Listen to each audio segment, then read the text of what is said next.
یہ نظام الدین اولیاء علیہ رحمہ کو محبوب الہی کہتے ہیں نا، ان کا واقعہ بھی علماء نے یہ لکھا ہے، صوفیاء نے، کہ ان کے شیخ حضرت بابا فرید الدین گنج شکر رحمۃ اللہ تعالی علیہ ایک دن موج میں آ گئے اور کہا کہ نظام الدین محب بنو گے یا محبوب بنو گے؟ تو یہ بڑی خدمت کرتے تھے اپنی شیخ کی، تو کہا کہ محب بنو گے یا محبوب؟ تو کہا حضرت اگر اجازت ہو تو اپنی ماں کو نہ پوچھا ہوں۔ اللہ اکبر، ان لوگوں کی مائیں بھی تو صاحب حال ہوا کرتی تھیں۔ تو کہا کہ اگر اجازت ہو تو اپنی ماں کو نہ پوچھا ہوں کہ محب بننا ہے یا محبوب بننا ہے؟ کہا جاؤ تمہیں اجازت ہے۔ تو گھر کی طرف روانہ ہوئے، ایک آدھ دن کا سفر کیا، راستے میں ایک فقیر تھا مجذوب جو راستے میں بیٹھا تھا، حالت اس کی عجیب سی تھی، تو یہ سلام کر کے گزرنے لگے تو وہ مسکرا کے بولا محب بنو گے یا محبوب؟ تو حیرت زدہ ہو گئے کہ اسے کیسے پتا چل گیا، یہ تو میرے شیخ کا اور میرا راز ہے۔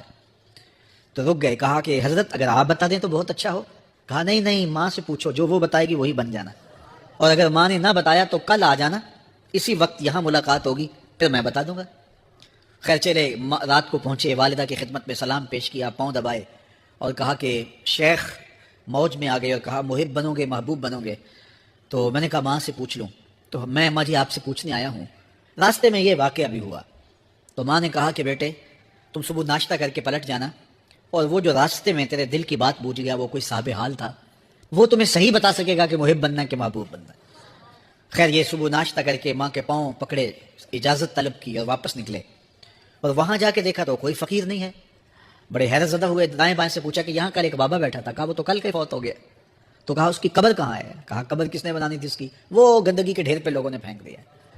دل میں بڑے حیرت زدہ ہوئے، اتنا با کمال تھا، لیکن اپنی حالت یہ، خیر وہاں چلے گئے اور جا کے کھڑے ہو کے پوچھنے لگے، بندہ یہ خدا دل کی باتیں بوجھتا تھا اور میرے ساتھ وعدہ کیا تھا کہ اگر ماں نے نہ بتایا تو کل آنا، اور اپنا پتہ ہی نہیں تھا کہ کیا ہونے والا ہے۔ یہ بات کہی تو بابا اٹھ کے کہا کہ نظام الدین محبوب بننا محب نہ بننا، محبوں کا یہ حال ہوتا ہے، نہ کفن ملتا ہے نہ دفن ملتا ہے، محبوب بنو گے تمہاری قبر پہ بھی میلے لگیں گے۔ فاتبعونی یحببکم اللہ، اگر حضور کی اطاعت کرو گے، حضور کی فرما برداری کرو گے تو تم محبوب بن جاؤ گے۔ تو حضور کی محبت خدا کی محبوبیت کا ذریعہ ہے، اس لیے ہمیں حضور کا پیار اپنی روحوں میں موجزن کرنا ہے، حضور کی محبت اپنی روحوں میں اتارنی ہے۔